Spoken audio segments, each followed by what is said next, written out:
ನೀವು ನನಗೆ ಏನು ಅಭಿನಂದನೆಗಳನ್ನ ಸಲ್ಲಿಸೋದಕ್ಕೆ ಬಂದಿದ್ದೀರಾ. ನನ್ನ ಶಬ್ದಕೋಶದಲ್ಲಿ ಯಾವುದೇ ಪದಗಳಿಲ್ಲ. ನಿಮ್ಮ ಒಂದು ಅಭಿಮಾನಕ್ಕೆ, ನಿಮ್ಮ ಪ್ರೀತಿಗೆ, ನಿಮ್ಮ ಗೌರವಕ್ಕೆ ಯಾವ ರೀತಿ ನಾನು ಧನ್ಯವಾದಗಳನ್ನ ತಿಳಿಸಬೇಕು ಅಂತ. ಆದರೆ ಒಂದು ಮಾತಲ್ಲಿ ನಾನು ನಿಮಗೆ ಹೇಳೋದಕ್ಕೆ ಇಚ್ಛೆ ಪಡ್ತೀನಿ. ನೀವು ಇಟ್ಟಿರುವಂತಹ ಈ ಸಂಘಟನೆ ಬಗ್ಗೆ ನಂಬಿಕೆ, ಅದು ಯಾವತ್ತು ನೀವು ಕೊಟ್ಟಂತ ಸಹಕಾರ, ನೀವು ಇಟ್ಟಿರುವಂತಹ ನಂಬಿಕೆ ಯಾವತ್ತೂ ಅದು ವ್ಯರ್ಥವಾಗೋದಿಲ್ಲ. ನಿಮಗೆ ಚೆನ್ನಾಗಿ ಗೊತ್ತು, ಕಳೆದ 32 ವರ್ಷಗಳಿಂದ ನಾವು ಯಾವ ರೀತಿ ನಿಮಗೆ ಸೇವೆ ಸಲ್ಲಿಸಿಕೊಂಡು ಬಂದಿದ್ದೀವಿ. ಈ ಸಂದರ್ಭದಲ್ಲಿ ನಾವು ಡಾಕ್ಟರ್ ಬಾಬಾ ಸಾಹೇಬ್ ಅಂಬೇಡ್ಕರ್ ಅವರ ಏನೋ ಪ್ರತಿಮೆಗೆ ಈಗಾಗಲೇ ಮಾಲಾರ್ಪಣೆ ಮಾಡಿ ಬಂದ್ವಿ.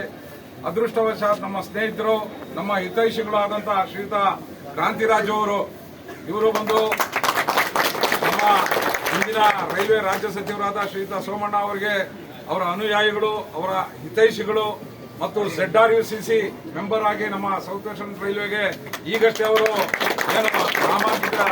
ನಾಮನಿರ್ದೇಶನ ಆಗಿದ್ದಾರೆ. ಈ ಸಂದರ್ಭದಲ್ಲಿ south western railway Masood union ಪರವಾಗಿ ಅವರಿಗೆ ನಾನು ಈ ಸಂದರ್ಭದಲ್ಲಿ ಅವರನ್ನ ಸನ್ಮಾನಿಸ್ತಾ ಇದ್ದೀನಿ ಮತ್ತು ಅವರಿಗೆ ಅಭಿನಂದನೆಗಳನ್ನು ಕೂಡ ಏನು ZRUCC ಮೆಂಬರ್ ಆಗಿ ಅವರು ಇದಾಗಿದ್ದಾರೆ. ಒಳ್ಳೆ ರೀತಿಯ ಕೆಲಸವನ್ನು ಮಾಡಲಿ ಅಂತ ಹೇಳ್ತಾ ಮಸೂದ್ ಯೂನಿಯನ್ ಪರವಾಗಿ ಕುಮಾರ್ ಅವರು ಮಾಲಾರ್ಪಣೆ ಮಾಡಬೇಕು. ಸ್ವಯಂ ಆಗಿ ನಾನೇ ಶಾಲು ಹೊದಿಸಿ ಅವರಿಗೆ ಸನ್ಮಾನ ಮಾಡ್ತಾ ಇರೋದಕ್ಕೆ